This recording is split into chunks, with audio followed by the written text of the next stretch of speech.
This episode is sponsored by State Farm. Choices are great. Like with your podcasts, you get to choose what you want to listen to.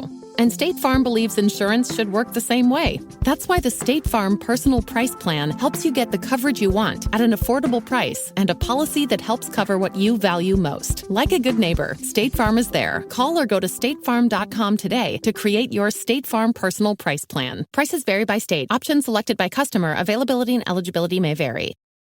Scott for Scots here. A good track can feed the soul. And while this might be music from the heavens, it's not gonna feed your lawn.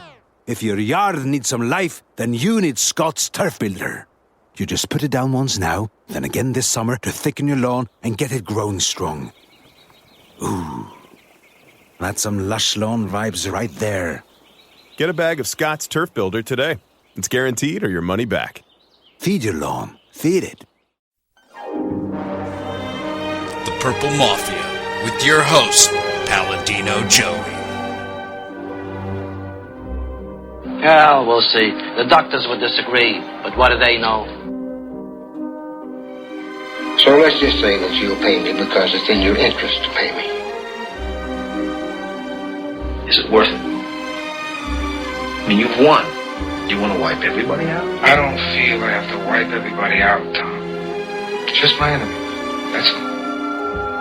My father taught me many things. He taught me, keep your friends close, but your enemies closer. These are wonderful things that we've achieved, and there's no limit to where we can go from here.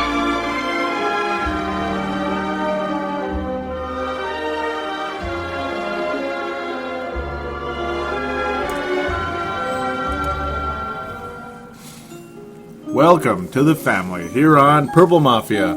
It is Friday, October the 26th, 2012. This is episode number 124 of Purple Mafia. I am your host, Joey Wygen, or Paladino Joey. Thank you once again for downloading and listening to this show, which is available on thesportstuff.com and on iTunes. It is a great pleasure to be a part of your week once again to talk about the Minnesota Vikings.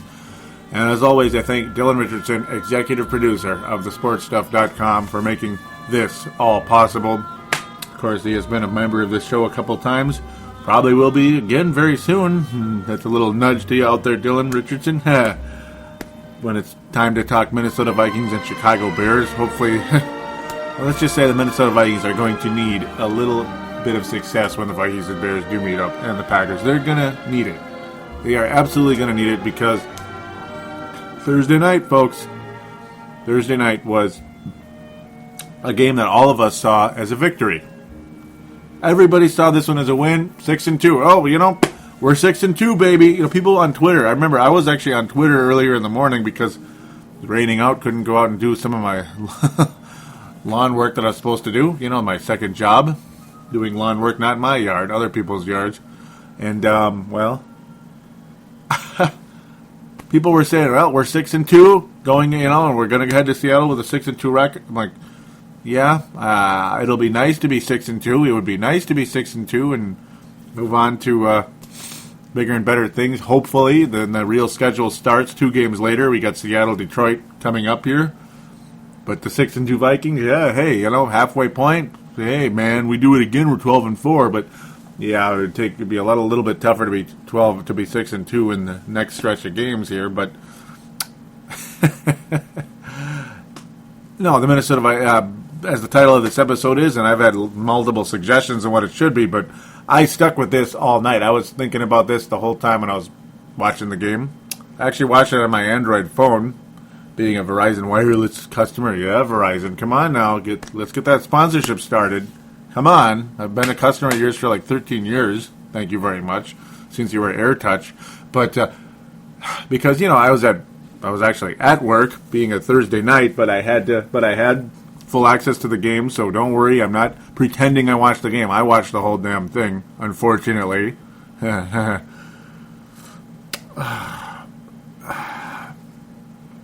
During watching this travesty, I came up with the title, Nope. Are the Vikings 6-2? Nope. Should the Vikings be taken seriously as a contender? Nope. No. I mean, you don't get absolutely pounded by a team. Tampa Bay clearly is improving, and we know it. Tampa Bay is improving, and we're going to be hearing a lot about that all week. I heard it on the Paul Allen show. Yeah, they're improving. And I know that's not an excuse. And believe it or not, Paul Allen, we'll talk about Justin Day talks about Paul Allen a little bit, and me and him do. We're a little bit irritated with his spin at times, especially Christian Ponder in the O-line. But no, give Paul Allen credit today. He was a little bit more critical of both, especially Ponder, without being overly critical, but critical enough. But no, Tampa Bay is an improving football team. Josh Freeman can freaking play. There's no doubt about it. Doug Martin, it was a very good draft pick. I still remember him in the draft. I was like, well, that's the guy the Vikings won't take because you got Ponder and Peterson and Gerhardt, so they're not going to take Doug Martin, but Tampa Bay did, and it looks like a good draft pick. Okay numbers coming into this week, but last night he looked like better than Adrian, basically. Pretty ridiculous. Yeah, it's going to be kind of more of an emotion show than a structured notes and all that type of deal. But that's okay. That's kind of what Purple Mafia always is anyway, isn't it? It's more of a notes type of show. I'm honestly more sharp, we'll say, when it's just kind of going with the flow, going with the emotion, the flow of emotion, the ebb and flow of emotion during the game and such. But no, it's all about nope. It is nope. Is this a playoff team? As of right now, nope. How could they be a playoff team? You just lost the one game. This is a game that everybody pretty much had green on their calendar because, red's a loss and green is a win, like Yahoo Sports and other schedules, on the internet when you look at the past schedule wins and losses. This was already marked green by just about everybody. And it wasn't green. And it was a home game. And going to Seattle, the Vikings' success rate, not so great. Chester Taylor is a pretty good player. Or Chester Taylor played pretty well last time we went there. In 2006, he played pretty well against them. But, no. Or I don't know if that... but it's just unbelievable. Seattle took out Green Bay earlier this year. That's always it's always a matter of opinion of if Seattle really won that game. But it's a joke. Seattle did not win that game. We know that. But at the same time, they did hold Green Bay pretty much in check the whole game. So, yeah, we're going to talk about Seattle later. It's a pretty good defense. Yeah, the last time the Vikings did play Seattle was a 35-9 victory in 2009. Just wanted to verify that just now. I apologize. But, yeah, Vikings defeated Seattle in 2006 in Seattle, which I used to say that Vikings never beat the Seahawks in Seattle. No, they have, just not very frequently. Yeah, we seem to always beat them here. But unfortunately, yeah, it's going to Seattle. Yeah, I'm getting ahead of myself here. We do have two call-ins today. And there's some new blood. Malcolm from Oakview, California. Hey, man, welcome aboard. Welcome aboard, another Californian, a part of the Minnesota Vikings and Purple Mafia. Thank you very much. We're going to get to that one first because, we're doing in the order received. And Brent Jacobson returning. So no Anthony from LA, no Sebastian. It's been a while, actually, since those two have not called in. But I'm sure they'll call in again. And shout out to you guys. Missed ya. Thank you for calling in so many times. And you're welcome to call in any time. Never think you're not. Ever. Never think you're not welcome. Maybe you're just too pissed off. But we will be hearing a lot from Anthony from LA today, who obviously also is another California guy. But let's get to Malcolm before I start really getting deeper into the game review and interactions on the Facebook page and Twitter account and all that stuff. But let's get to that call-in first. By the way, 209-736-7877 is the call-in number that Malcolm from Oakview called from. And here he is now. Hey, Joey, this is Malcolm Maxine from Oakview, California. I just had to call and say that I'm not really happy with the way the Vikings started the game. Just like they ended the game with the Cardinals, they were just getting quick 3-and-outs inside their own 20 and passing the ball right off the bat when we're not a passing team. We're a running team with one of the best in the business. So we punted the ball and put our defense in a real bad spot early. And The first few times, I think we had 3 and outs. And then once we started handing Adrian the ball, he was getting 10 yards, and then got another 10 yards. And then, well, it was kind of too late after that. The Buccaneers were already up, but I think from here on out, Bill Musgrave needs to realize we need to run the ball more and start with that and end with that. That's basically my biggest point of this game, and I'll be calling him more. Thanks, Joey. Bye. And hey, thanks again for that call, Malcolm, and welcome to Purple Mafia. Welcome to the Purple Mafia family. Terrific. Great to have you on board. Yeah, keep calling. Good stuff. Yeah, we're going to be hearing this as the theme today. It's a lot about Christian Ponder and 3 and out, 3 and out, 3 and out. Yeah, I mean, that was a very poor indication of where the Viking game was headed. I mean, it's just, or it was a very bad sign of where the Viking game was headed. It was a very strong indication of where it was headed. It's just like we barely even moved. It was a bunch of incomplete passes, and that was about it. Like you said, Malcolm didn't really give the ball to Adrian until we were down. And then, of course, Adrian Peterson finally breaks a couple loose, and he fumbles the football. It's unbelievable. What kind of game was this? It was just one of those games where everybody's got their hopes up. Vikings are going to win this, and off we go, off and running. But no, this upstart team, with like the Redskins in 2007, and sorry, Sebastian Balls, I'm not comparing this team to the 2007 Vikings. I'm comparing the circumstances to 2007 in general, when the team was doing well and everything was great, and in comes this upstart team and rolls over us like a like an asphalt, smasher or whatever, smoother. There we go, like a smoother. Just unbelievable. Like, you gotta be kidding me. Tampa Bay absolutely did that with a 36-17, demolition. We could call the show that too, but we're not going to. It's just going to be nope. Yeah, Musgrave absolutely has been.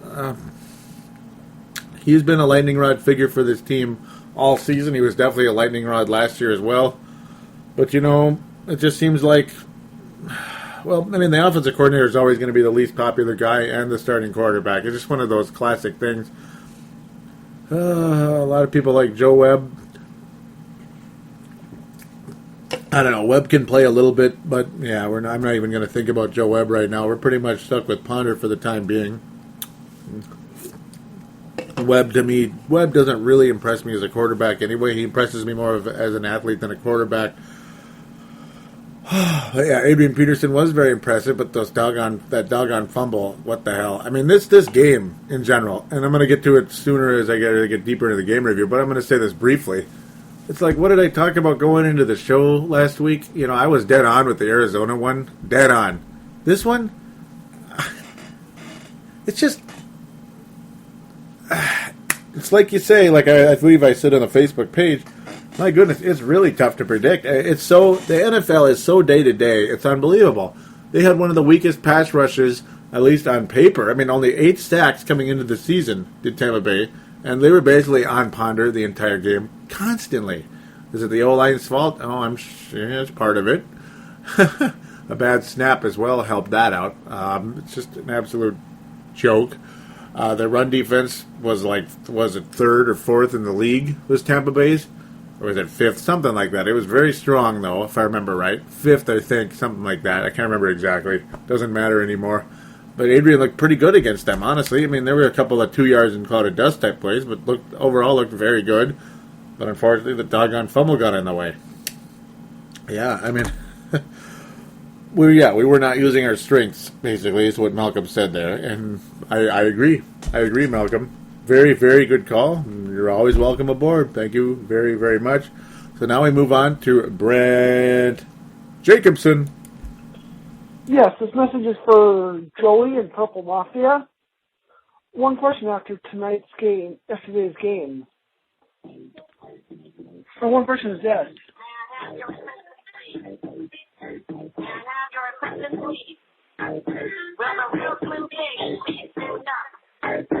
I repeat, with a real blue face, we stand up. I mean, will the real Christian Ponder please will the real Christian Ponder please stand up and show up? If he looks great the first 4 weeks, the last few weeks, not so much. I hate to say this. I hate to start this truck down the road, but at this rate, with his inconsistency, if we're sitting on the board at 17, 18, 19, and Matt Barkley, Geno Smith were there, I'd take a long, hard look. Lastly, and say, the defense looked good at times, except for when the offense had them up against it. I love this team, but it's just getting one more time where they start to get, they're starting to get on a roll, and then they reach in, rip my heart out with a stinker of performance. Just really hope the real Christian Ponder shows up. The real good Christian Ponder shows up November 4th at CenturyLink Field, and we somehow march in there and steal it. Beyond that, well, I'm out of here. We'll catch you later next week. Joey, good work. Bye. And a thank you for that call. Brent Jacobson, welcome back to Purple Mafia. Very cool. After I believe it was a 2 or 3 week hiatus for Brent Jacobson. Just one of the great callers. Absolutely awesome callers for the show. Always has cool stuff to say. And he's very entertaining. He is. It's a good call, man. I mean, that's not... yeah, like, I'm not the biggest Eminem fan, and, you know, I'm... people that know me know I don't like Eminem, but, hey, you know what? Perfect setup there. Perfect setup. Will the real Christian Ponder please stand up? Yeah, really. The $1 million question is, who is the real Christian Ponder? Is he Jekyll or Hyde? Is he Heckle or Jekyll? I mean, Jekyll. That figures how that came back together. But, goodness gracious, man. Yeah, 4 weeks good, 4 weeks bad. Okay, what does he need, a lobotomy or something? Okay, no, he probably already had one. People were calling into Vikings fan line, you know, the whole KFAN thing after the game, because I always listen to that just to hear fan reaction. I like to know what you out there, the fans, are feeling. I like to get the general feeling from the fan base. Christian Ponder, Christian Ponder, Christian Ponder, Christian Ponder, Christian Ponder, Christian Ponder, and Christian Ponder is not playing well. No, he's not. And I agree 199.999%. Okay, 200%. And some people are going as far as to say that it has something to do with Miss Steele. Yes, the girl that, is it Samantha Steele, whatever it is stealing Christian Ponder's, not only stealing Christian Ponder's heart, but stealing his concentration. Yeah. I don't know where to go with that. Yes, it can be distracting, but there's 2 ways to go about this. Like, yeah, right, why would that ruin Christian Ponder? Big deal, that's silly and stupid, which Corey Cove was saying, who used to be called Sludge on KFAN. But the other take is, how about this? If it is, then Christian Ponder, you need to get your... you're not fit to be a professional athlete if having a well-known girlfriend like that sideline reporter, like Lottie freaking Da, by the way, about that, is going to screw up your career that much. Maybe you shouldn't be a professional athlete then, if that were the case. That's not an indictment on the quote-unquote conspiracy theorists out there that may believe that. Could be a factor. Because you know what? Who knows what the hell the factor is? Other than probably the number one thing is teams have found tells on Christian Ponder and they're exploiting them. That's how it works in the National Football League and other professional sports, but especially for young quarterbacks in the NFL. When teams find tells on you, that is the true test. Are you a true starting quarterback in the National Football League or not? Now we will soon find out, Brent, and other listeners that are asking the exact same question. Will the real Christian Ponder stand up? Yeah. Will he stand up? Exactly. Is he going to survive the tells that are on him, or is he the next failure at quarterback? Because there have been many. And I'm not going to list them because I'll get my head bit off. And no, that's not a shot at you, Sebastian. I love you. I do. But no, I understand how that can annoy people when you compare, a quarterback to somebody from the past. It's more or less you compare the circumstances because you got to go somewhere. Christian Ponder is his own guy. And unfortunately, though, whatever we're seeing right now is not to my liking. It's pretty, ever since that Detroit game, it's just like he's just running around and the ball's rolling on the floor. Or, whoops, doggone it, he caught the runner, whoever it is, Thursday Harvin, whoever, caught the ball, and it's like a 1-yard gain. I mean, and I'm not comparing him to this guy, but I gotta say it. That's Tavares Jackson syndrome. Running around. Oh, we finally found an open guy for a 1-yard gain. Yeah! Okay, come on out, Chris Cluey. Let's go. Get the K-ball ready. Yeah, spectacular. Isn't this just fun? It's fun football. It's fun. It's good times. That's how it started with Detroit, and it's pretty much been that way ever since. Yeah, we beat Detroit. Yeah, we beat Tennessee. No, we did not beat Washington, and sure the heck we didn't beat Tampa Bay. Excuse me for that, by the way, out there. No, we didn't beat Tampa Bay, did we? In fact, it was just... I mean, you just look at that score. The score is absolutely, positively an indication of how bad the game was. The score is dead freaking accurate to how bad the game was. 36-17 spells an absolute blowout, an absolute derailing.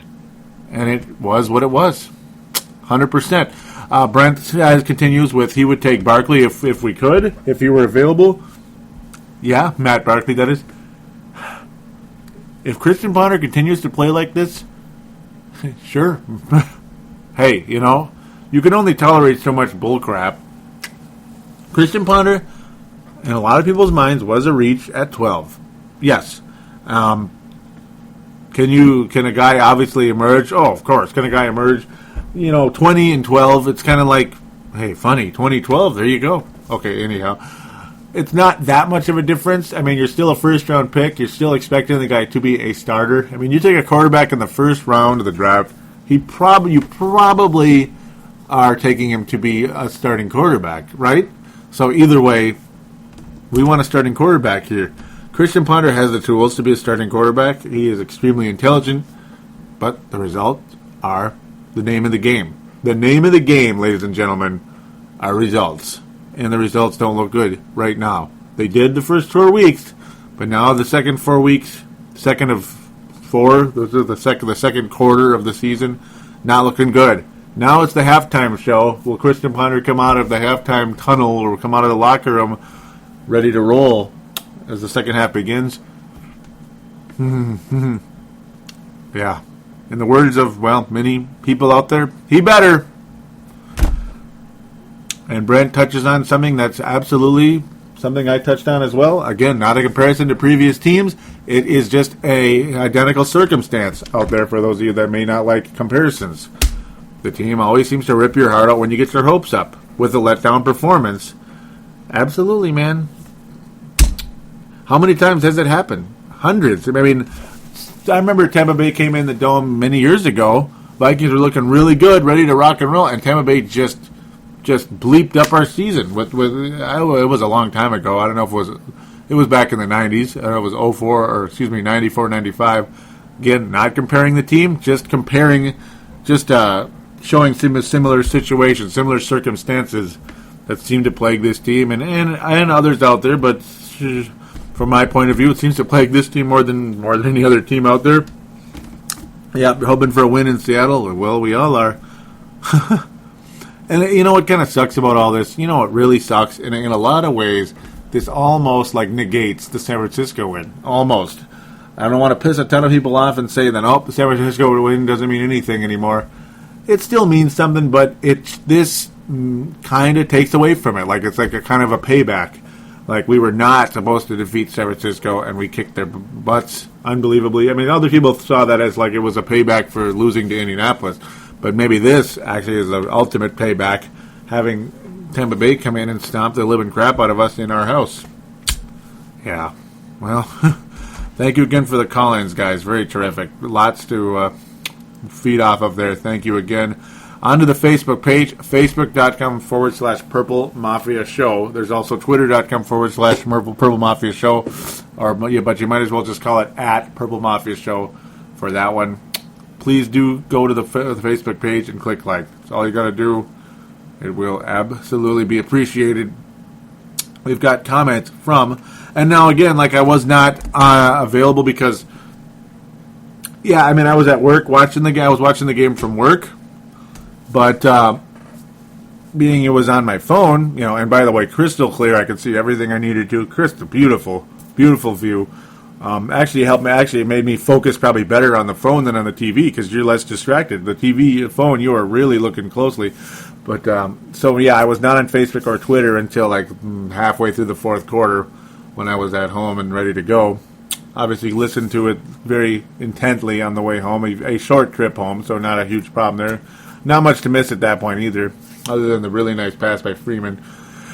I pretty much set up the dagger play, making it, later on a touchdown. But so that's where there's less activity this week on Facebook and Twitter. Again, do apologize, but thank you all for the comments. Anthony Batista was all over Twitter, but he also did post this on Facebook. He says, "What's up with Dion doing top 10 plays in the Metrodome, and 2 were negative plays like Favre's record and Antonio Cromartie's kick return? Get his ass out of here." Yeah, man, I can't disagree with that because honestly, I've never really liked Dion. I mean, as a player, he was great, but in general, he was one of the biggest asses the NFL has ever known. That's pretty much how I feel about Deion Sanders. Yeah, he became a born-again Christian, and I love that. So I love that, but before he was a jackass out there with the Falcons especially, but the Cowboys, gosh.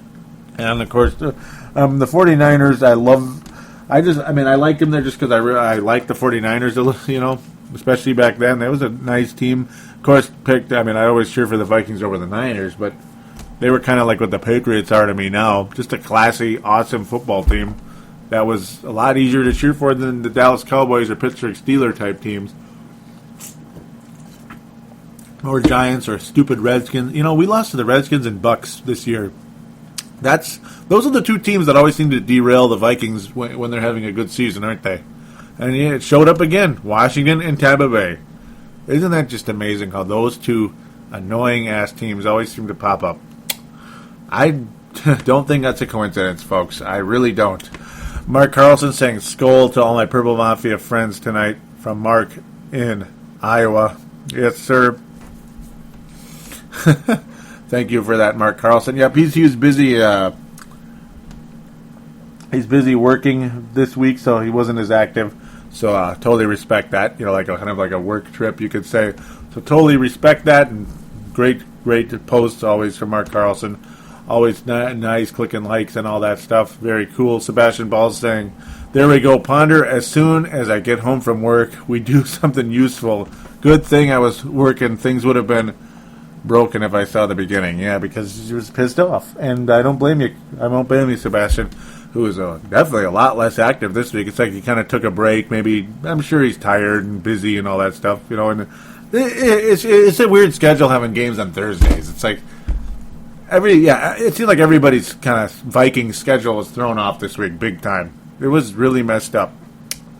Really, really, really, really messed up. So we're going to conclude the Facebook right now with Dan Taylor, and then we'll move on to Twitter. Lots of talk from Anthony Ramele and others, especially Anthony. Dan Taylor says, "How many times have I woken up to a primetime blowout for the Vikings?" I am very rarely. I'm very rarely a blame the quarterback type, but Ponder is getting worse rapidly. And the defense is getting run all over because they are always on the field. This needs fixing right now. That is just, see, the guy is so dead on, it's not even funny. Dan Taylor, you just, Dan, you should write. Yeah, you should write. You're really good at this stuff. Really, I'm serious. You should be a writer for, even if it's just blogs, like little mini blogs, Twitter, stuff like that. You could, this is good. very accurate, very... I mean, and obviously some stuff is opinionated, but it's opinion, but it's just well done, Dan. That's really cool. And he is absolutely getting worse. It's Ponder, that is. He is just he's an absolute mess. And yeah, that's the common thread this week. I don't know why I'm losing that word, but yeah, common thread this week. It has just been, it's all about Ponder. The stock is dropping. He can't sell now, right? Oh, no. Well, obviously we're not going to. But, yeah, the stock is absolutely dropping Christian Ponder right now. And it's, I got to think it's absolutely tells. There are tells in this league. You flush Ponder out of the pocket, his numbers go down about 900%. I mean, he absolutely stinks when he gets flushed out of the pocket. NFL teams have realized that, I'm sure. It's just like you in the NBA years ago with Randy Foye. I'm sure it's still the problem right now, but I mean, that's probably why Randy Foye never became a good NBA player. Of course, former 7th overall pick by the Portland Trailblazers traded to the Timberwolves for Brandon Roy.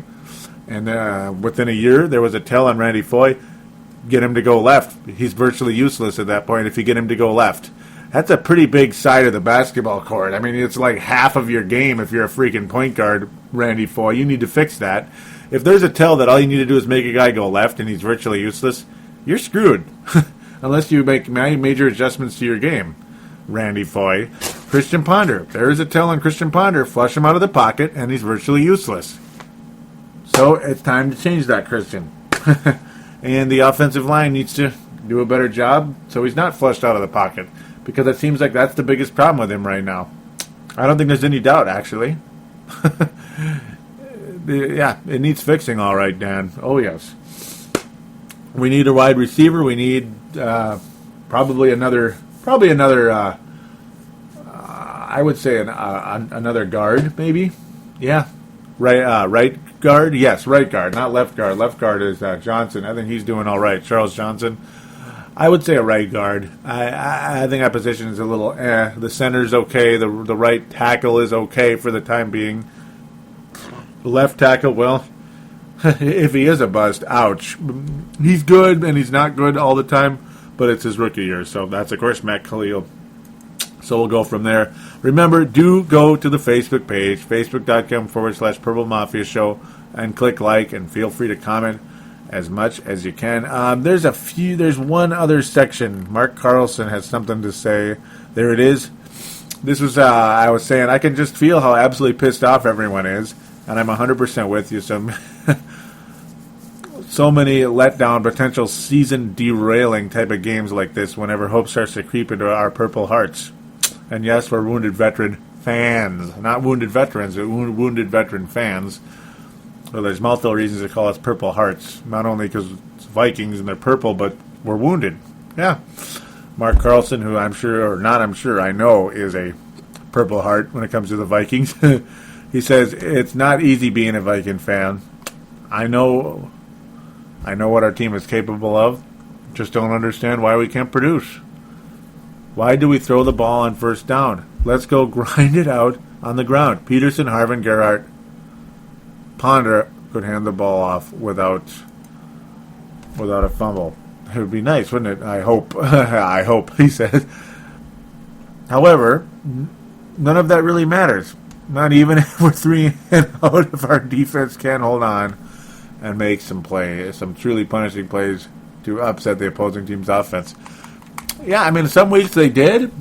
Yesterday they sure the heck didn't. I mean, they sure the heck didn't.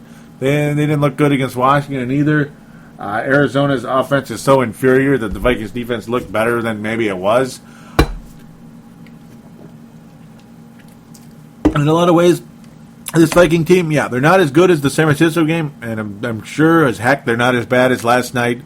So in the end, it kind of adds up to like 8-8, 9-7, doesn't it, Mark and others? Yeah, it kind of does, doesn't it? Kinda.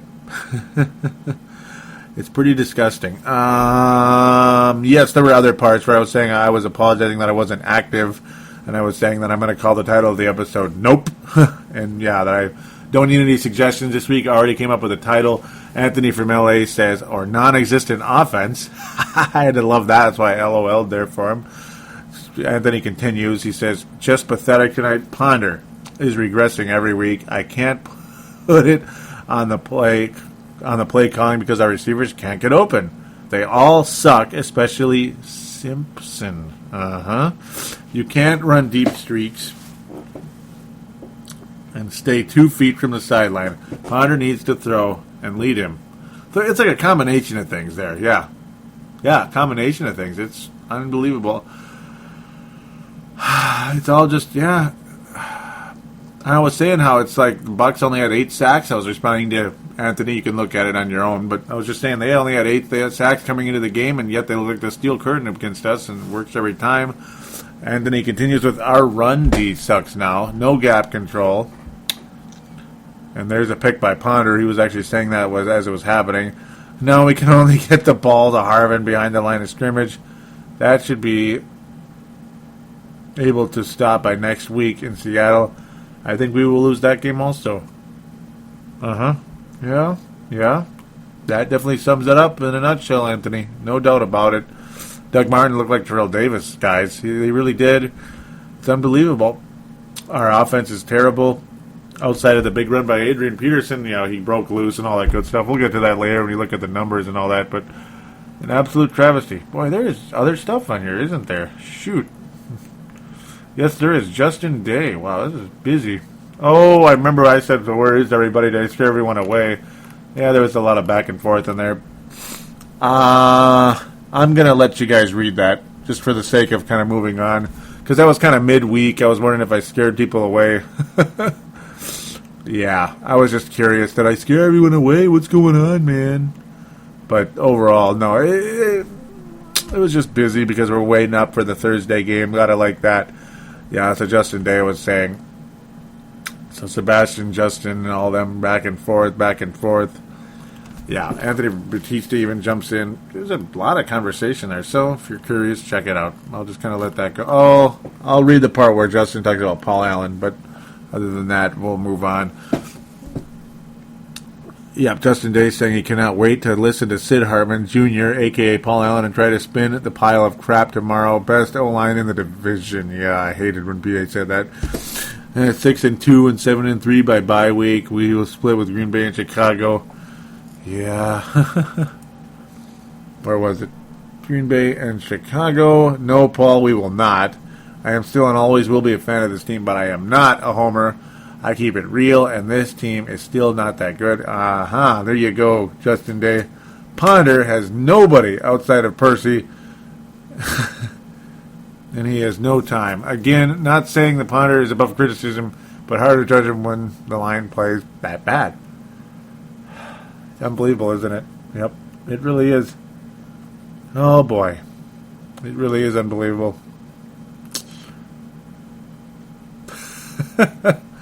Yeah, I'm going to give the gold star to 2 people today. 2 people, and I know this is, I'm not trying to cheapen anything.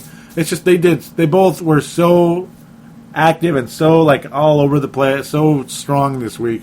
I'm going to give it, because I feel like I'd be cheating the other if I didn't give it to both. I'm going to give it to Justin Day and Anthony from LA.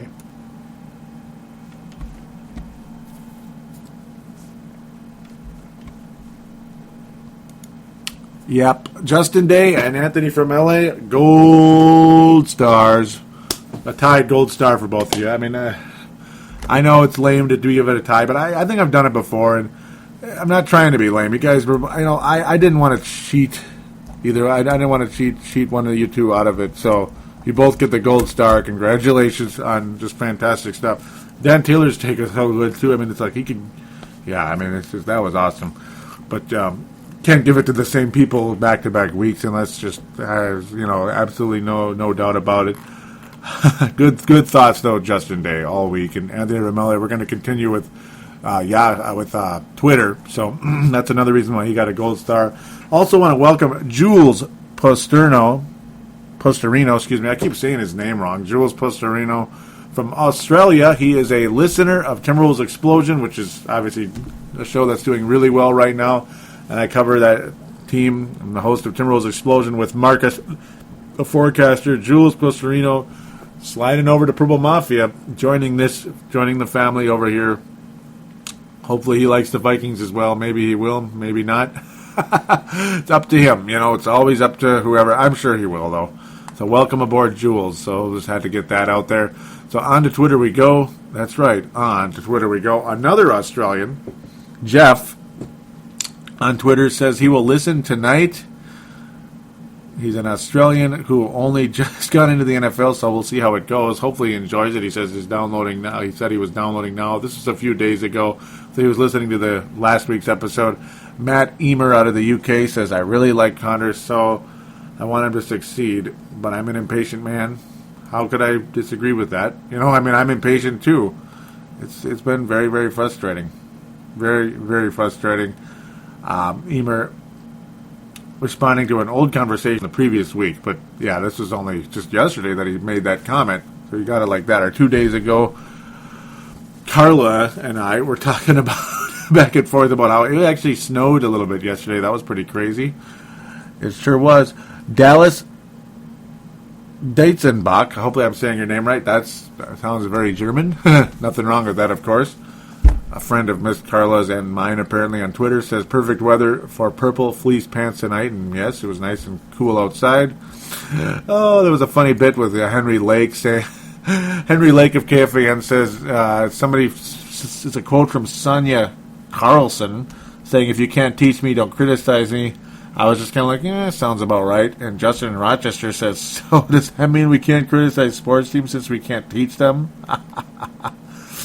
I'm not seeing Henry Lake's response. What the heck? Did he delete it? Son of a gun. Oh, there it is. I was like, ouch, you got me on that one. Henry Lake responds with, no, that doesn't mean that. Quote is in reference to other areas in life. Yes, sir. Henry Lake is, I love it. Justin Rochester says, it was somewhat tongue-in-cheek, Brother Lake. And Lake responds again saying, I was just messing. Oh, that's funny. That's cool. Nice interaction from Henry Lake there. Henry Lake, he's probably he's definitely one of my favorite guys in KFAN. We had a couple of people like doing those little, I don't know what they call those, really kind of shout out to everybody, put like 1 trillion Twitter handles in one tweet. The Purple Brit, UK Viking fan. I don't know if he's clicked follow yet or if he's following me on Twitter, but another new one is. But Britt says, tough schedule after the bye week, but remember we were written off against San Fran and Detroit and still won. Yeah? Got it like that. Aaron, that's who it was. The other person did follow me saying, brutal schedule after the bye week. Glad most of them are away so I can cry in solitude at home. Yeah, it's going to be tough. It's going to be tough, Aaron, if you are a new listener. Not sure if you are or not yet, but hopefully soon Aaron catches on. Justin in Rochester continues. Yeah, there was a lot of Justin and Anthony all over the show this week. So they absolutely both deserve a gold star the way they had a lot to say in general. There was talks about Dante Culpepper for a little while there. I'm just going to kind of let that. Well, I'll just read what Justin says here. He says, love him or hate him, he was the second best quarterback in franchise history behind Fran. And that's kind of weird, isn't it, when you think about it? It's that's interesting. That's very interesting. That's a very strong, interesting thing to say. Because you had Tommy Kramer, and the funny part is nobody else really stuck around that long, did they? I mean, Wade Wilson didn't stay around that long, and he was kind of, he was highly criticized. Not many people really liked him. Rich Gannon wasn't here very long. Warren Moon was here only a couple of years because he was ancient. Brad Johnson was supposed to be here for a long time, and he wasn't because of circumstances. Cunningham was only here for like a couple of years. Favre was only here for a couple of years. Culpepper was here probably the second longest, pretty much, other than Tommy Kramer, which is kind of crazy, isn't it? And the numbers Culpepper put up when he was on was just utterly ridiculous. So, yeah, we're kind of going down memory lane there. But I still think he is a far, far cry from Fran Tarkenton. and all that. I mean, Fran Tarkenton was like a early day Favre. He was just a legend. He really was. Anthony from LA saying, pretty disgusting offense tonight. Probably the worst this year. We are very limited offensively. Oh, and our run D sucks. Anthony continues with quiet stadium. Also seems like a home game for the Bucs. And yeah, because the Bucs don't really sell out, do they? So there's a number of reasons why you could say that. Absolute joke by the Minnesota Vikings yesterday in so many ways. So Anthony, Justin Day, great contributions this week. Thank you again very much. And both of you, don't be afraid to call in. Obviously, Anthony's been one of the legendary callers. And Justin Rochester, don't be afraid to call in sometime. That would be kind of cool. Actually, it would, wouldn't it? So, yeah, that concludes the Twitter account and the Facebook page. Thank you, all of you, for contributing. You are all utterly fantastic. So we kind of slide more into the game review in general. Minus the interactions. Josh Freeman, like I was saying earlier, is utterly fantastic. And what's funny is his his completion percentage is only 53%. The Vikings defense stopped him a little bit. I think our pass defense overall was a little bit stronger than our run defense. Boy, it's like you look at some of this stuff and you just want to gag. It's funny how Christian Ponder and Josh Freeman are actually eerily similar in terms of accuracy and yardage. It's like insanely similar. They both completed 19 attempts, and Freeman attempted only one more, 36. That is just weird. But the quarterback rating, very different. 104 for Josh Freeman because he was able to get 3 touchdown passes in there. Christian Ponder, 74.8, uberly mediocre. He did get an early touchdown to Percy Harvin after Tampa Bay had taken a 13-0 lead. It was a nice, strong drive. It's like, here we go. We're going to be okay now. Vikings are coming back. I was like, no, they're not. Just total bull after that. Ponder did get an interception, but very late in the game. It was like, the game was already was very much over at that point. There was no doubt who had won the game already at that point anyway, so it wasn't killing me anymore, though it was very, very frustrating. 3 turnovers for the Vikings to the Bucs, 0. I mean, I thought we were going to get at least 1 from Josh Freeman, but we didn't. It was amazing, though, how the Vikings had such a nice drive. They really had a nice little drive, and then they gave up a big, fat kick return. It's just total bull. And then the Tampa Bay Buccaneers were able to score again right away, 20-7. It was just, yep, here we go. Great stop, or great, Great drive, awesome drive that ended up with a Percy Harvin touchdown. Just like, wow, Percy Harvin in the red zone again. It's like a miracle. And just, unbelievable. Unfreaking believable. Michael Conan, had a 57. Yeah, I mean he averaged about 47 yards punt return in this game, and the kick returning was just It was a punt return from Conan. Yeah, after the Vikings had a crappy. That's when he had the big return that ended up being a touchdown right away. That's what it was. I got it mixed up with a kickoff, but yeah.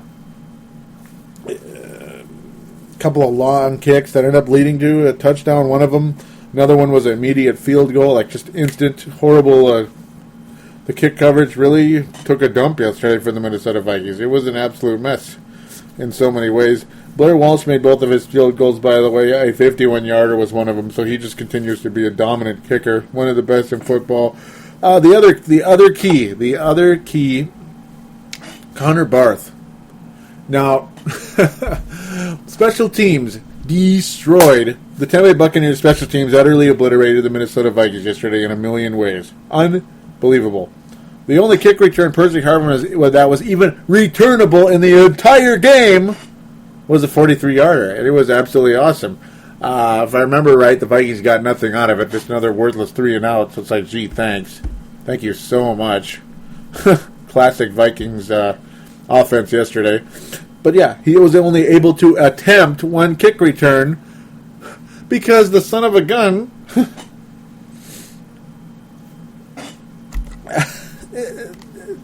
Barth every single kickoff was like over Harvin's head and into like the stand. It was like a home run, for Pete's sake.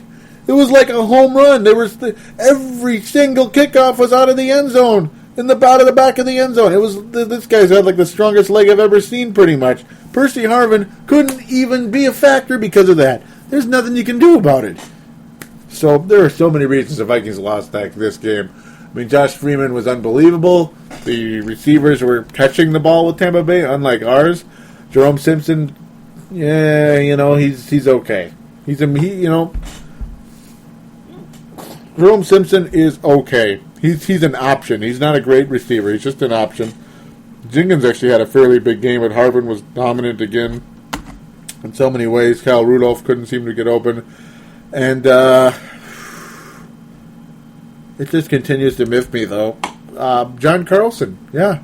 Sure, he makes a good block or two here and there, but other than that, wasn't he supposed to be like more of a factor for this team? Where is he? Seriously, what the hell? We don't even see him ever. The mystery of the universe right there is John Carlson. Jarius Wright might be a myth. I'm not sure he even exists. I mean, honestly, does Jarius Wright exist? I don't know. I really don't know. I think Sasquatch might be more likely to be a true urban legend versus Jarius Wright.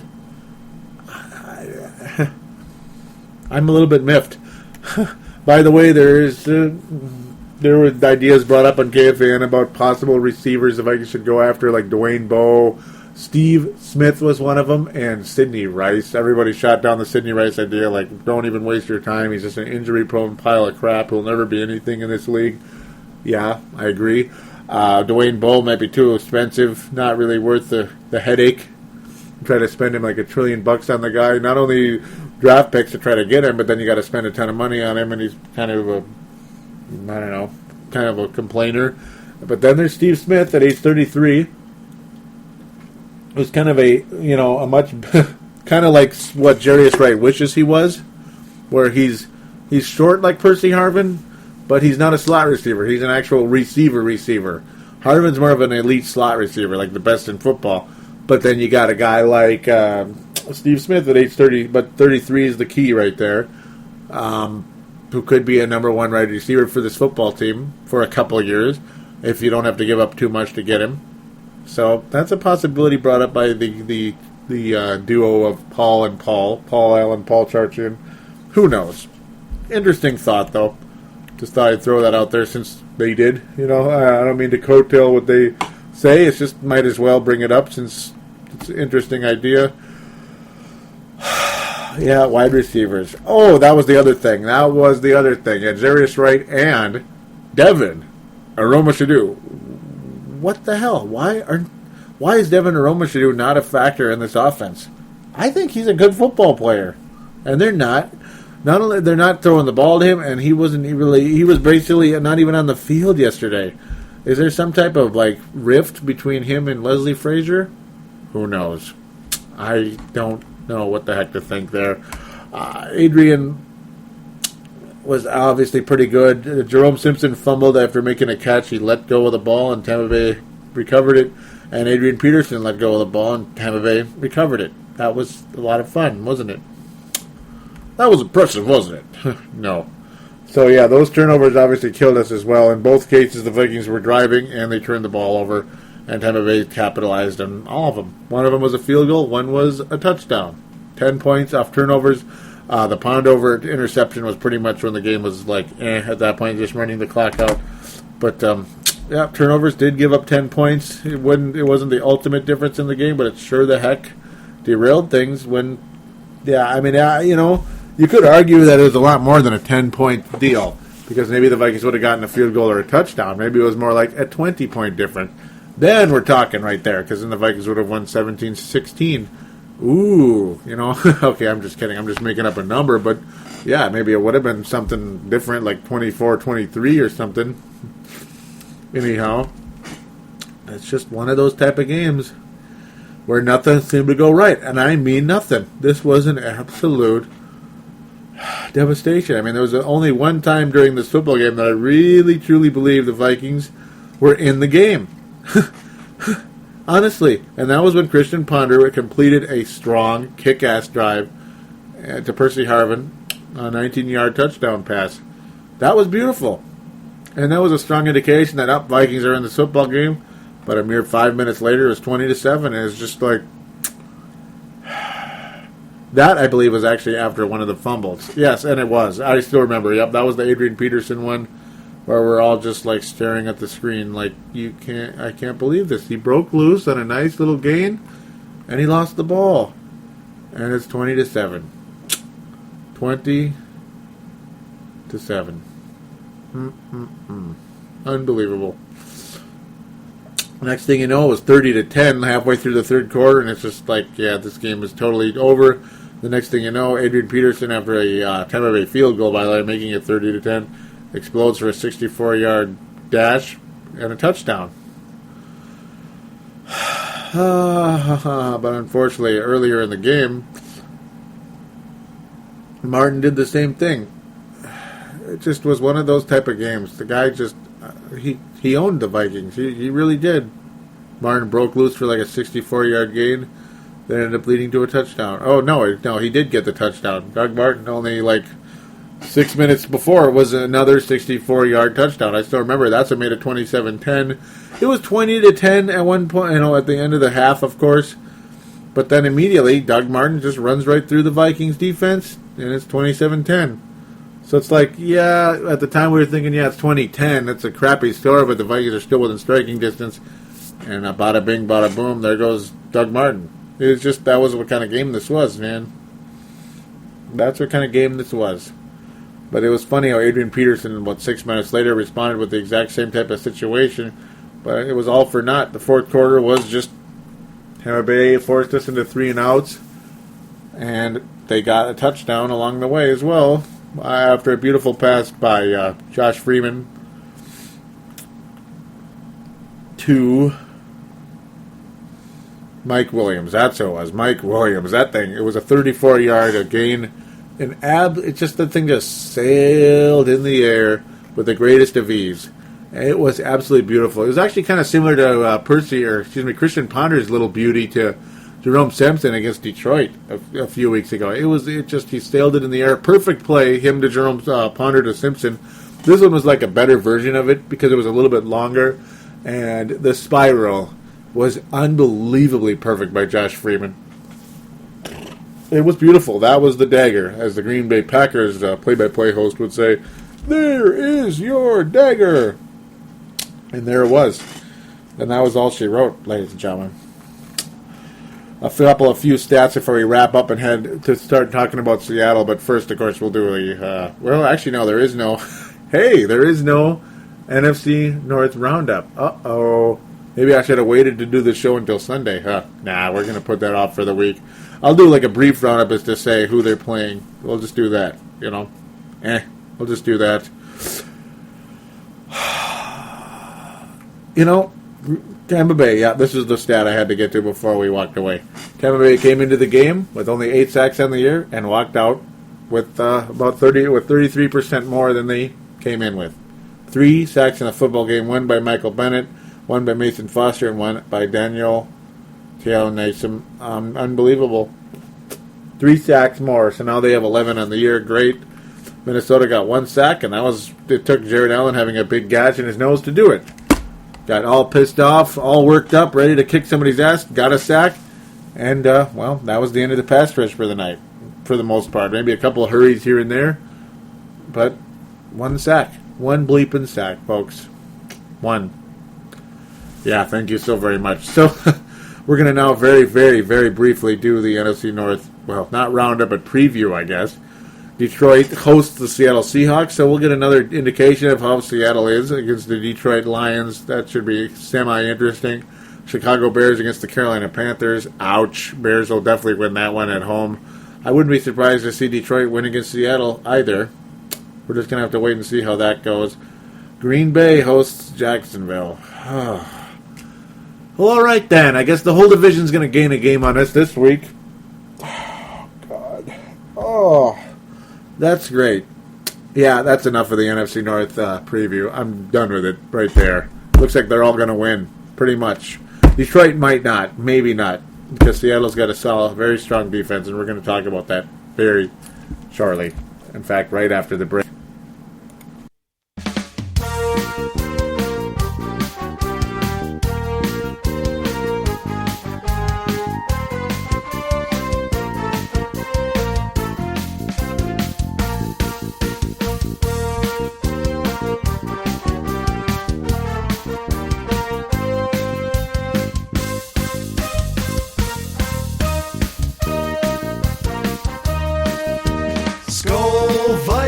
Let's win this game. Skol Vikings, honor your name. Go get that first down, then get a touchdown. Rock 'em, sock 'em, fight, fight, fight, fight. Go Vikings, run up the score. You'll hear us yell for more. V-I-K-I-N-G-S. Skol Vikings, let's go. Skol Vikings, let's win this game. Skol Vikings, honor your name. Go get that first down, then get a touchdown. Rock 'em, sock 'em, fight, fight, fight, fight. Go Vikings, run up the score. You'll hear us yell for more. V-I-K-I-N-G-S. Skol Vikings, let's go.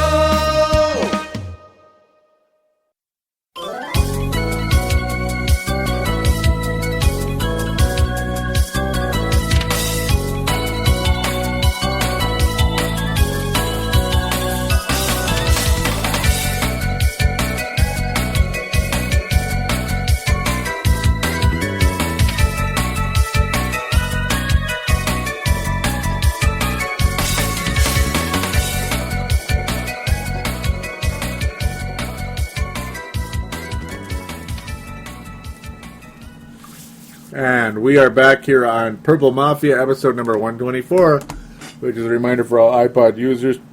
Thank you again, and welcome back to the show.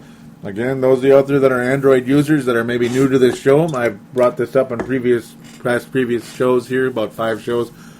Yep, you have an Android phone, not an iPod. Well, you can listen to this podcast just as easily if you had an iPod or an iPhone. All you got to download is the application Double Twist, and there you go. Rock and roll. You can find any podcast you'd be able to find on iTunes via Double Twist. They are basically merged together that way. Look for Purple Mafia on there, in case you're listening to it on a computer or somebody else's iPod or whatever. Yeah, you want to listen to it on your Android phone or something like that. There you go. I believe tablets as well. Rock and roll. Galaxies and all that cool stuff. Yes, there are galaxies. They're very good stuff. Yes. Sean Connery's got his galaxy. All right. So let's move on. The last time Seattle played was against San Francisco, and they sucked. They scored 6 points against the San Francisco 49ers. 49ers are a very inconsistent football team. Seattle is a very inconsistent football team. Welcome to the NFC West, the most inconsistent division in football. St. Louis one week looks like they're going to beat a good team. The next week they just don't look that good, do they? Seattle is a lot like St. Louis. A very solid defense and a mediocre offense.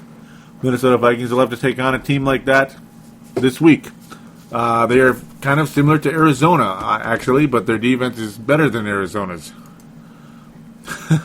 They have an even stingier defense than the Arizona Cardinals, but only slightly more stingy, as they have the third most stingy defense in football. Arizona had the fourth. 15.1 a game allowed by the Seattle Seahawks. Yeah, I mean, they kept Green Bay to 12, ladies and gentlemen, so there's something to it. Their pass defense, the Seattle Seahawks version of it anyway, is awful good at 8. They are allowing 212 yards in the air this year. They've got 6 interceptions on the season through the Sea Chickens. They've given up only 6 touchdowns. Wow, that's actually not bad. That's actually pretty good. Seattle Seahawks have a very strong defense that shuts people down in a big way, honestly. Strong stuff. Very, very strong stuff indeed.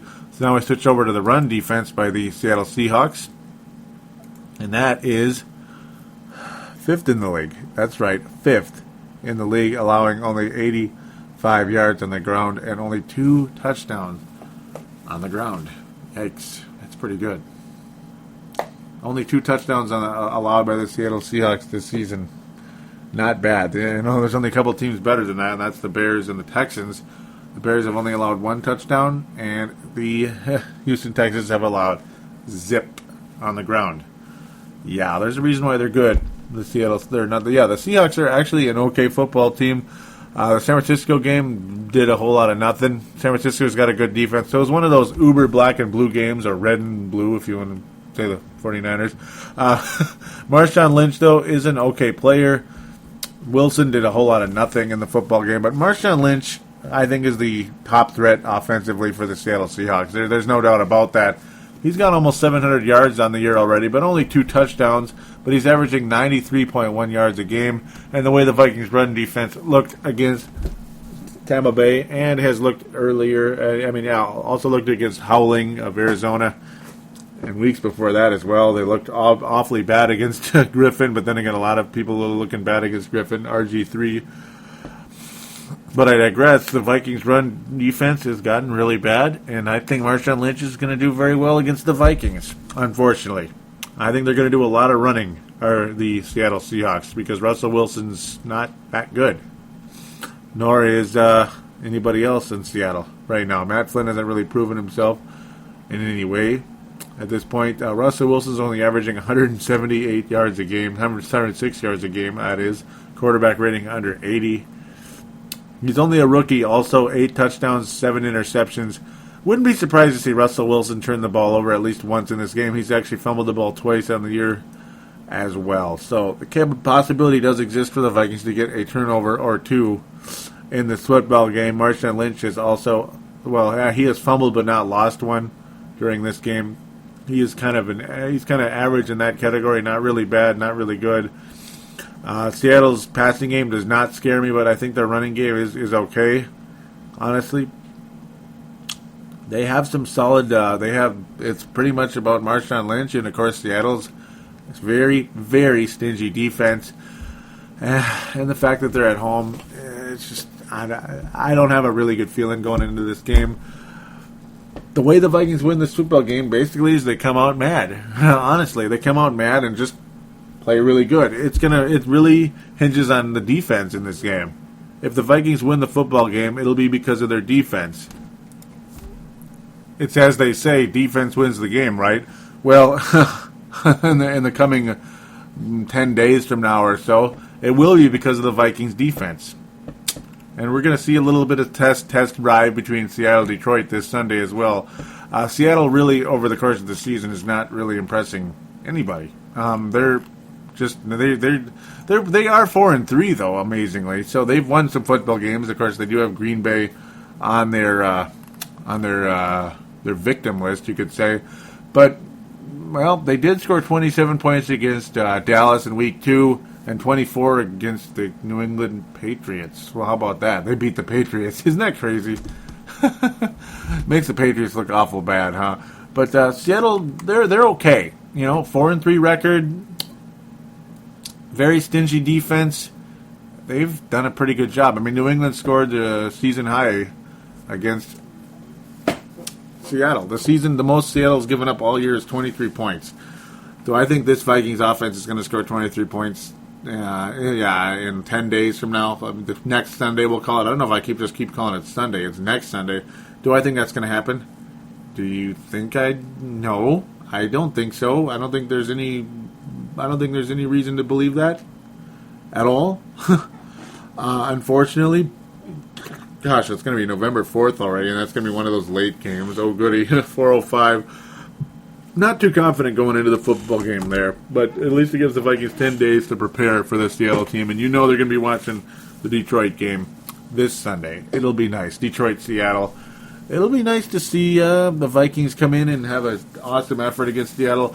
It wouldn't completely surprise me, but it would surprise me less if the Vikings had a boring type of game and lost to, say, a 16-12 type of game, like the Carolina game with Seattle, or like a 19-13 type of game. It's going to be one of those, I think, unfortunately. Hopefully the Vikings are the ones with 19 or 18 or 14, 14-12 type of game. Hopefully the Vikings can pull it out, but as of right now, if I'm a betting man and I'm an honest NFL fan, not just a Viking fan, I have to give you an honest prediction. You don't want a homer pick, do you? Do you really want a homer pick that the Vikings are going to go in and just kick Seattle's butt 10 days from now? I'm not going to do it. I'm sorry. I have Seattle winning the football game 17-12. 17-12. Seattle defeats the Minnesota Vikings. In the game, the Vikings only get 4 field goals in the football game. Yeah, it's going to be one of those. I almost thought I'd say 17-14, but 17-13. Vikings get a touchdown and 2 field goals. That just makes more sense.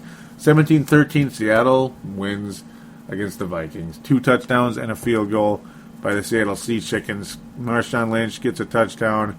Maybe their defense gets one, or Russell Martin, who's not that good, throws for one against but like Sidney Rice, that pretty much would figure for the Vikings to have Sidney Rice score a touchdown on them. Wouldn't that be an insult?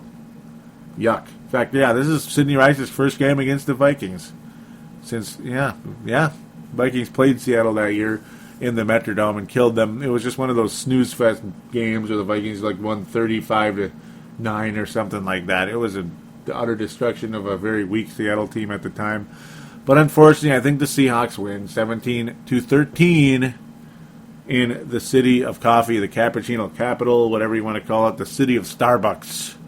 The Starbucks city. There you go. Yes, sir. Makes you want a cup of Starbucks right now, doesn't it? Yeah. There you go. Now all you guys are hungry for a Starbucks coffee, and I'm getting no money for endorsements. Help me out, guys. Help me out. No, I'm just. Hey, it would be nice to get at least one endorsement for the show. It would be nice. Someday I think I will. Hopefully for Timberwolves Explosion as well. That would be awesome. But again, that's I guess where I stand right now. I mean, it's a brief preview, but what is there to say about the Seattle Seahawks? They have a good defense, their running back is above average, and their quarterback isn't that good. And they're an extremely boring football team that wins football games. That wins games. Yeah. They just win games for whatever reason.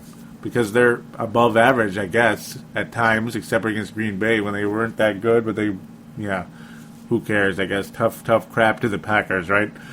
Well, unfortunately, I have a feeling it's going to go against us as well.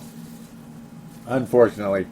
But you know what? Do you think I want the Vikings to lose in Seattle? Hell no. I hope they win 35-0, man. I hope the Vikings just find some type of weakness in Seattle's defense and carve it up like a roast ham on Christmas, man. I hope so. Carve it up, baby. But, nobody else has done it yet. Nobody else has done it yet. Tom Brady is the closest thing to doing it, and they didn't even win the football game. The Patriots didn't even win the game, man. That can't be fun. It just can't be fun. Seattle has not gotten their butt kicked in a single game this year. Not one. Not one game. St. Louis won 19-13. That was actually their worst loss pretty much for the season. 20-16 loss to Arizona in the first week, and a 13-6 kind of a snooze fest against the 49ers in San Francisco. So they're not getting crushed by anybody as of right now. So we're just going to have to see where that goes. And Viking fans, hope for the best here. This is a must-win game for the Vikings, as sad as it sounds. It's an absolute must-win game for the Vikes. So boy, am I rooting for them to win that game. I sure am. So we're going to conclude that. Unfortunately, a 5-4 record is staring us in the face, in my opinion, and in other people's opinions as well. Thank you again for listening. Don't forget the phone lines on thesportstuff.com, 209-736-7877 as I try not to cough. Hopefully the audio didn't get choppy there. I'm trying not to cough here, shaking things up. 7877-209-736-7877. It is a voicemail. Remember to treat it as such. Mention which show you're calling into. Name and town, like Malcolm from Oakview, California. Thanks again for joining the show there. Don't forget to click like on that Facebook page, Malcolm, and others out there. Facebook.com/Purple Mafia Show, at Purple Mafia Show. Like and or follow the Facebook and Twitter accounts would be so terrific. Do check out thesportstuff.com. Check out the podcasts on there, including Timberwolves Explosion and the Crossover Show, Without a Curse. Very cool. Without a Curse is, of course, Boston Red Sox by Alex Raymer. The Crossover Show, Rusty and PMAC cover the Brooklyn Nets and New York Knicks. Awesome podcast. And, of course, Timberwolves Explosion, hosted by yours truly and Marcus, the Forecaster. That is a beauty, ladies and gentlemen. It's a beauty. So do check it out and enjoy thesportstuff.com. Continue to interact with me on those accounts, Facebook and Twitter, and the phone line, as mentioned 100,000 times. Best of luck to the Vikings. Chris Cook, I didn't even mention this, broke his wrist. Yeah, I don't know why I didn't mention it, but Chris Cook did break his wrist. Unfortunately, he is out for 6 weeks or more. Josh Robinson's the starter. I think Robinson's better than Cook anyway, so that's maybe one reason I didn't mention it, but I forgot to mention that. I do apologize. Did not have it. I was going to have it written down. In fact, I actually did have it on the Facebook page, so somehow I missed it because of all the comments, so apologize. Chris Cook, broken wrist, out for 6 weeks. Most of you probably already knew that, but you're hearing it here again, and if you're hearing it first, I apologize, but at least you're hearing it now. Josh Robinson will be the starting cornerback for the time being, and maybe for a long time. In fact, a lot of us thought Josh Robinson would be the starting cornerback for the Vikings anyway, over Chris Cook. So it begins now, and there you go. Thanks again for listening. We'll be back in about 10 days or so, hopefully after a Vikings win, but yeah, I don't know. We'll see what happens. Take care, everybody.